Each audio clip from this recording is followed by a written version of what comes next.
Sebastian Fundora. Keith One Time Thurman. Make sure y'all stay on point with the Puncher's Point.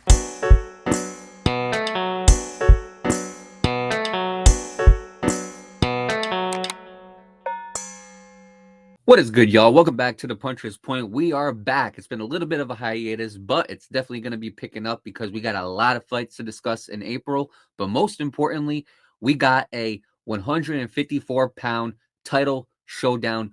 Sebastian Fundora versus Keith Thurman for the WBC 154-pound belt, or the junior middleweight belt, super welterweight belt, whichever division you want to call it. This is what we're talking about. Let's kick into it now. Both of these guys have set up quite a career for themselves. Obviously, Keith Thurman, he was a part of that group, that Premier Boxing Champion group, that PBC group, the guys like Sean Porter, Danny Garcia, Mario Barrios. Keith Thurman was a part of that PBC group. As far as Sebastian Fundora, we know about the Towering Inferno. We know about the 6'6", 154-pound champion. Not only that, but we're talking about a guy who's not even 25 and is going to Harvard. I want to repeat that. We're talking about a boxing champion who is a current student in Harvard. I got to emphasize that because that is absolutely impressive. I mean, I don't know too many boxers going to college while they're boxing, let alone going to Harvard, one of the most prestigious schools in the entire country. But we're not here to talk about Sebastian Fundora's academic accolades. We're not here to talk about how he's going to Harvard. We're not here to talk about any of that. We're not here to talk about Keith Thurman and all the crazy things that he's been talking about. We're here to talk about the fight in itself. Keith Thurman is trying to make a comeback. The question is, can Keith Thurman conquer the Towering Inferno and Sebastian Fundora? But before we answer that question, we got to go through the breakdowns. And the first breakdown we're going to go through is the champion, Sebastian Fundora. Now, as far as Sebastian Fundora, when I'm going through his breakdown, I'm going to start off with the strengths. Obviously, the biggest strength is the one that you can clearly see, his reach, his height. That is his biggest strength right there, the physical attribute that he has. I mean, we're talking about a guy who is 6'6". His reach is far more superior than any boxer in that entire division. And Sebastian Fundora, he uses that reach very, very well. You see, one of the biggest criticisms that I had when I was talking about him versus Tim Tszyu the first time was that he doesn't use that jab enough. And ever since that fight, that jab has been his biggest weapon. And that is another strength of his. He's got a good jab. And he always had a good jab. The problem was Sebastian Fundora did not use that jab effectively. He would use it in some moments, and in other moments, it would be distant. It would be a forgotten memory. And I feel like he's definitely picked up on that jab ever since the first Tim Tszyu fight. The other strength that he has is that relentless pressure. I mean, we're talking about a guy who will not stop swinging. He is going to go in there, and he is going to be the aggressor. There is not a single thing you're going to do about it. This guy is going to go in there. He's going to push the pace. He's going to give you relentless pressure. This guy is going to be on you throughout the entire fight. And if you can't handle that pressure, you're in a whirlwind of trouble. I mean, ask Tim Tszyu, ask Cordell Booker, ask all these guys that he's fought, ask guys like Erickson Lubin. He has went in there with those guys, and he has absolutely just nailed them. He has hit them with nothing but pressure, nothing but aggression, and these guys, all of them, eventually crumble. Uppercuts. If I had to point to a punch that I would say is definitely his biggest strength, I would say the uppercut, specifically that left uppercut. He's also very good with his hooks as well. That's the thing about Sebastian Fundora. Sebastian Fundora, he loves those hooks. He loves those uppercuts, and he's a very good inside fighter as well. But if we got to point to a hand that Sebastian Fundora likes to use, I'm going to say it's the left hand. Look, he's got power in both his left and his right. I want to emphasize that right now. It's not that he doesn't use his right effectively, or it's not that his right hand is a weakness or whatever the case might be. No. He can use both of those hands. He's got power in both of those hands. You have to watch out for both hands. But what I like about the left hand is it's so versatile. He can throw a hook with it. He can throw an uppercut. He can throw it straight. He can throw it overhand with the left. With the right, he could throw those types of punches, but you're not going to see them often. You know, you might see him throw a right uppercut. You might see him throw a right hook. But the thing is, he really likes to use that left hand. And I mean, credit to him because he is a southpaw. So obviously that makes a lot of sense. But that left hand is a lot more versatile than the right.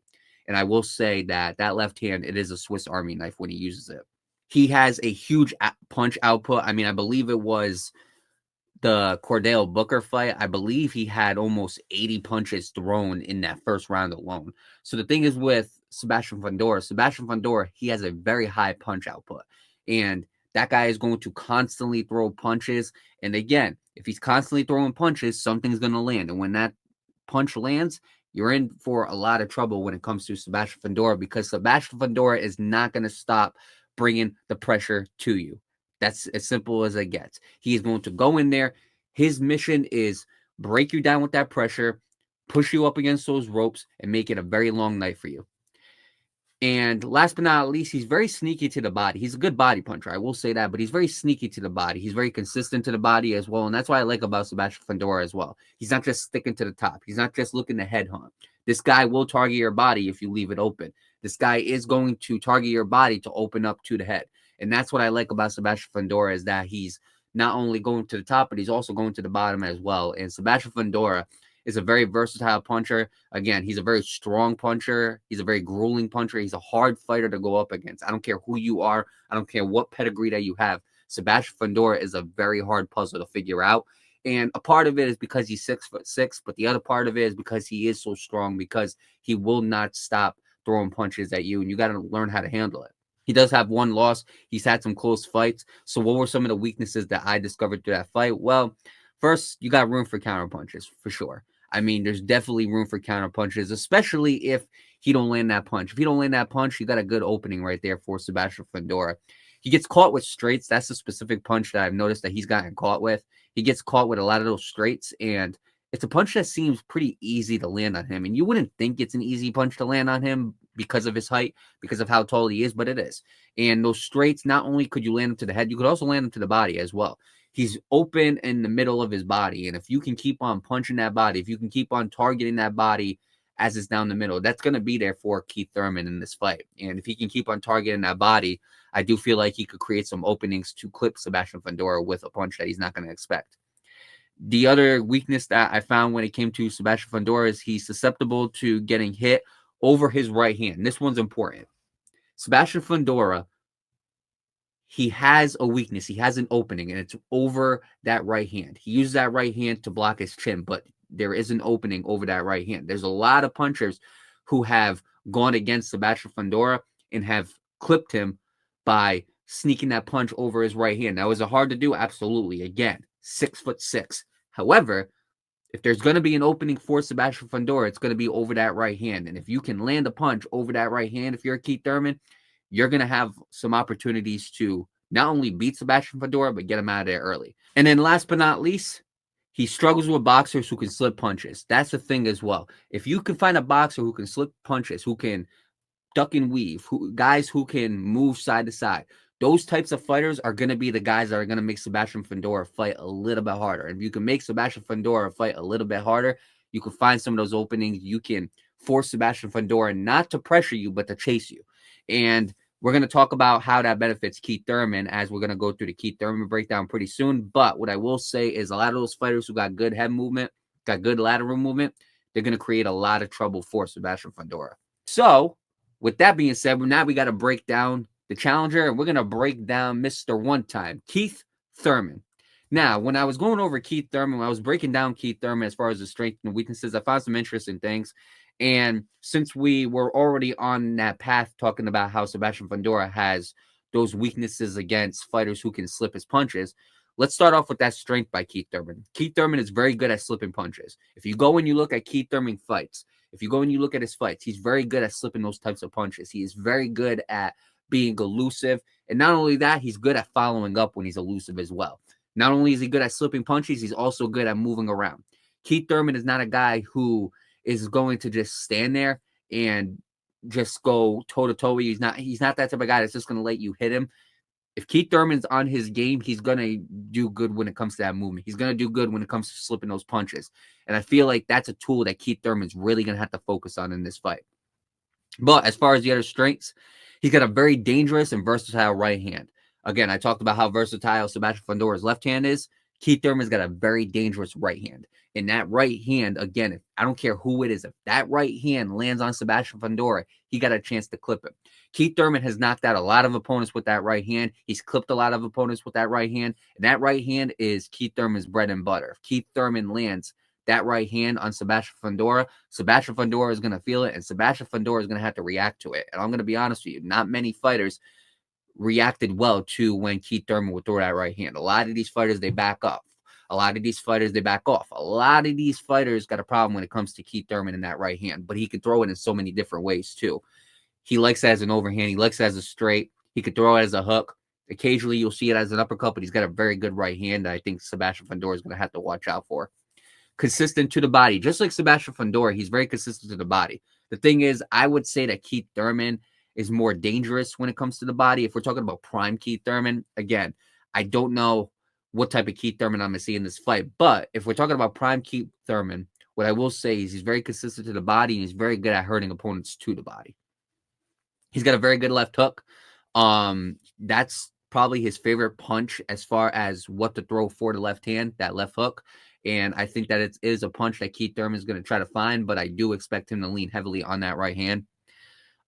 Strong jab. He's got a very strong jab. He's got a very fluid jab, and I like the way Keith Thurman throws it too. I like the way Keith Thurman throws that jab. He's that type of guy that he's going to throw that jab, and he's going to throw it not to try to knock out an opponent, not to try to hurt an opponent, but he's going to throw that jab to set up some opportunities. He's going to throw that jab to set up some counterpunch. He's going to throw that jab to set up some openings to where he can land on Sebastian Fundora. So expect the jab to be a big tool for Keith Thurman in this fight. Level changing. He's very good at going low and top. Just like I said with Sebastian Fundora, but I think Keith Thurman in his prime does it more efficiently. Keith Thurman is very good at setting up those openings by using level changes. He's very good at not throwing feints, but just he's going to throw that body punch. You know, he's not going to twitch, or he's not going to give you a little twitch to force you to open up. He's going to throw that body punch. That's the truth. He's going to throw that body punch. You're going to lower your hand. He's going to hit you with another punch. That's the way Keith Thurman operates. He's not a feint guy, but when he throws a punch, he's looking to land it regardless. And overall, he's a great counter puncher. He's got a great chin. I mean, we're talking about a guy who's never been knocked out. He's been knocked down one time in his life, and it wasn't like a knockdown where he got hurt. It was one of those punches that was unexpected. He got knocked down by the great Manny Pacquiao. That was his only loss in his professional career. And not only that, but the fact that that's his only loss in a career or a resume where he's fought some great fighters, guys like Danny Garcia, guys like Mario Barrios, guys like Sean Porter, Josito Lopez. We're talking about Robin Guerrero. These are guys that are credible fighters. You know, these are guys that you would want to have on your resume. And Keith Thurman went in there and he hung with the best, and he's beaten the majority of the best. The only guy that he didn't beat was Manny Pacquiao. And even then, a lot of people believe that Keith Thurman won that fight against Manny Pacquiao. But regardless, neither here nor there, Keith Thurman has been in there with some hard hitters. He's taken their best shots, and he's delivered. So overall, Keith Thurman, he is a guy who's been battle-tested against some of the best in the sport. And he's also that type of guy that I believe is going to be battle-tested entering that ring with Sebastian Fundora. But at the same time, when he was making his run, that was 147 pounds. That was the welterweight division. Now you're going to the junior middleweight division. Can it translate? We're going to find out. Now, as far as the weaknesses for Keith Thurman, he did lose one time. He's had some close fights, so we're going to talk about those. He throws wild. That's the thing with Keith Thurman. Keith Thurman, he throws wild. And the thing about Keith Thurman as well is when it comes to him throwing punches, sometimes he also kind of loses his balance. Sometimes he gets a little off balance. He gets a little out of position. That could be a problem.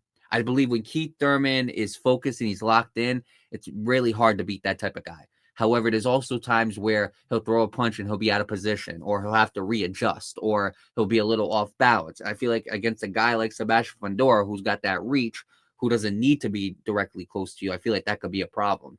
So that will be a weakness for Keith Thurman. He sometimes backs himself up into a corner. Look, Keith Thurman, he can hang with the best of them for sure, but there's also sometimes where a guy will get the best of him in an inside exchange or an outside exchange, and he'll push Keith Thurman back, and Keith Thurman will be on those ropes, and Keith Thurman will get a little bit complacent. Doesn't happen a lot, but it still happens. And I believe against a guy like Sebastian Fundora, that could happen a lot in this fight. He is susceptible to straight lefts. In my opinion, that's going to be a punch that he's going to have to watch out for. And I feel like against a southpaw like Sebastian Fundora, I believe that that's going to be a punch that Sebastian Fundora is going to look to try to land in this fight. And the last but not least, I also believe that when it comes to the weaknesses with Keith Thurman, is one more weakness that we got to talk about. Again, Keith Thurman is on the older side. He's had his first fight in 2025 against Brock Jarvis. Again, not a credible opponent. But Keith Thurman's been away from the sport besides that for a little bit. And it's going to be interesting to see how he goes in there against not only somebody who's 6'6", not only against a power puncher, but somebody who's probably the best junior middleweight in today's boxing. So it's going to be interesting to see what he does against a young, hungry champion in Sebastian Fundora. And so we go to the keys to victory, and we're going to start off with the champion. What are the keys to victory to Sebastian Fundora winning this fight? Well, the first key to victory is going to be use pressure to back up Keith Thurman. If you can do that, if you can back him up against those ropes, Sebastian Fundora is going to have a field day with Keith Thurman. This is an opponent who can very well give a lot of problems for Keith Thurman. Keith Thurman's tallest opponent that he's been in the ring with was Mario Barrios. Josito Lopez is also tall as well, but neither of them have came close to 6'6".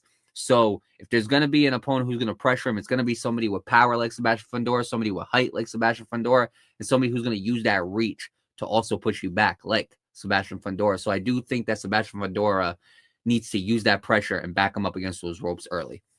Use the left hand effectively and specifically the straight. Like I said, he's susceptible to left straight. Sebastian Fundora is going to have to lean on. He's going to have to lean on those straight punches. He's got to lean on being a southpaw. He's going to have to lean on that left hand, that Swiss Army left hand that I've talked about. He's going to have to lean on that punch, and he's going to have to lean on it in order to beat Keith Thurman, because I do believe that the left hand is going to cause a lot of problems for Keith Thurman, but specifically those straights. The left straight is going to be a big problem for Keith Thurman. And then last but not least, high punch output. Do not stop punching. If you're going to push him back against those ropes, if you're going to pressure him, that high punch output, it has to wear him down. Again, Keith Thurman has not been in the ring with an elite opponent in a long time. The last elite opponent that he fought, I believe it was Manny Pacquiao in 2019. He has not fought somebody with an elite caliber of fighting. He has not fought a real world champion since 2019. So you use that high punch output that you did against Cordell Booker to break down Keith Thurman early. And if you can break him down early, then you got him gassed by the later rounds, and you can do whatever you want with him throughout that fight. But you got to have a high punch output, and Sebastian Fundora is that type of guy to do it. So if I had to point to 3 keys to victory for Sebastian Fundora, I'm going to say it's those 3 right there. And so now we go to the keys to victory for Keith Thurman. How's Keith Thurman going to conquer the towering inferno in Sebastian Fundora? Well, the first things first, you got to target the middle of the body. And the reason why you're targeting the middle of the body, it's not to hurt him, but it's to create openings up top. Again, if you target the middle of the body, you can force him to drop his guard.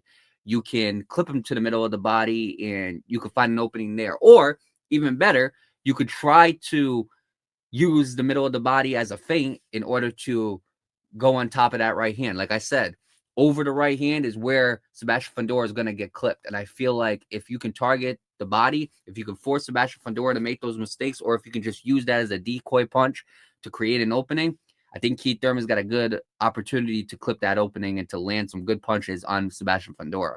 The second key to victory for Keith Thurman is going to be slip Fundora's punches. Again, if you're going to go punch for punch with Sebastian Fundora, Keith Thurman is going to lose. He's not winning that battle. And look, I know Sebastian Fundora got knockout power. I know Keith Thurman's got knocked out power. Both of these guys, if you look at Sebastian Fundora, 23 wins, 15 of them came by knockout. Keith Thurman, 31 wins, 23 of them came by knockout. So again, both of them have went the distance 8 times in their professional careers. However, if I had to give the power advantage to one guy, it's going to be Sebastian Fundora. Sebastian Fundora, this is his weight class. This is a guy who's been knocking guys out on a tear. And I think that Keith Thurman is not going to win a punch for punch with Sebastian Fundora. But I do think that Keith Thurman can have a lot of success with slipping those punches, moving around, using that movement and being elusive towards Sebastian Fundora and creating those openings to where he can get a good knockout on him. And last but not least, like I said, throw over that right guard, throw over the right hand.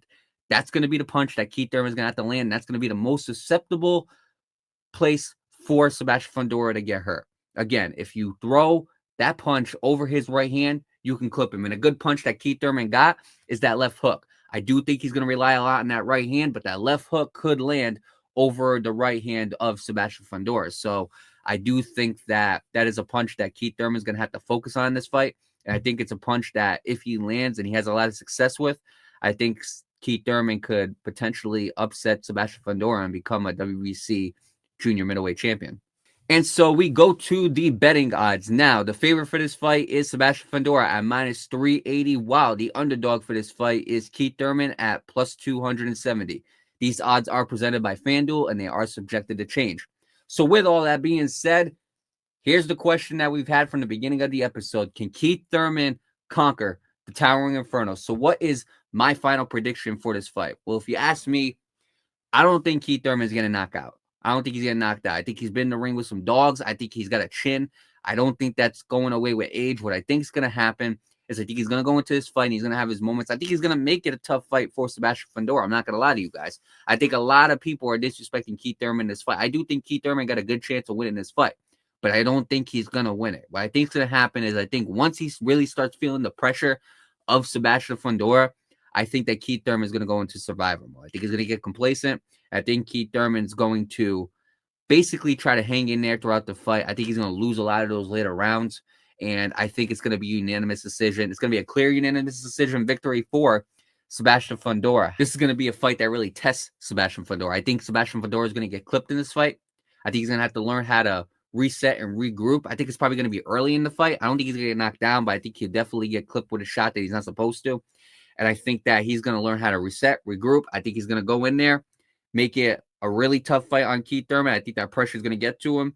I think the high punch output is going to get to Keith Thurman as well. I think that Sebastian Fundora is going to go in there and put the pressure on him, get him up against the ropes a lot in this fight. I think Sebastian Fundora is going to walk away with a clear unanimous decision. So I got Sebastian Fundora by unanimous decision, retaining his WBC 154-pound title. With that being said, it's time for us to wrap up. Again, March 28th, we got Keith Thurman versus Sebastian Fundora for that WBC 154-pound title. Can Keith Thurman conquer the towering Inferno? Or Keith Thurman being a champion, was that just a one-time thing? We're going to find out on March 28th. Make sure y'all tune into that fight. And make sure y'all tune into the Puncher's Point. Make sure y'all tune into the post-fight episode after that fight is all done. And again, make sure y'all tune into our previous episodes. Make sure y'all tune into the King Kai Stewart interview for Bare Knuckle. Make sure y'all tune into the previous prediction and post-fight episodes as well. Subscribe to the podcast. Follow all the social medias. Like, comment, share, subscribe, do all those beautiful things.